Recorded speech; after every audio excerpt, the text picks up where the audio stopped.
ಯೆಹೋವನನ್ನು ನಿರೀಕ್ಷಿಸುವವನಾಗಿ ಆತನ ಮಾರ್ಗವನ್ನೇ ಅನುಸರಿಸು.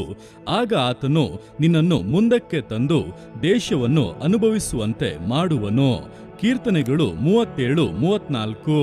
ಪ್ರಿಯರೇ, ಎಲ್ಲರೂ ಕೂಡ ಈ ಲೋಕದಲ್ಲಿ ಸಂತೋಷವಾಗಿ ಆಶೀರ್ವಾದವಾಗಿ ನಮಗೆ ಬೇಕಾಗಿರುವುದನ್ನೆಲ್ಲ ಹೊಂದಿದವರಾಗಿ ಜೀವಿಸಬೇಕು ಎಂಬುದಾಗಿಯೇ ಬಯಸುವಂಥದ್ದು. ಅದಕ್ಕೋಸ್ಕರ ಅನೇಕ ಮಾರ್ಗಗಳನ್ನು ಹಿಡಿದು ಅವುಗಳನ್ನು ಗಳಿಸಿಕೊಳ್ಳುವುದಕ್ಕೆ, ಸಂಪಾದಿಸಿಕೊಳ್ಳುವುದಕ್ಕೆ ಪ್ರಯತ್ನ ಮಾಡುತ್ತಾರೆ. ಆ ಪ್ರಯತ್ನದಲ್ಲಿ ಕೆಲವೊಮ್ಮೆ ಸೋತು ನಿರಾಸೆಗಳಿಗೆ ಒಳಗಾಗಿ ಜೀವನವನ್ನೇ ಅಂತ್ಯಪಡಿಸಿಕೊಳ್ಳುತ್ತಾರೆ.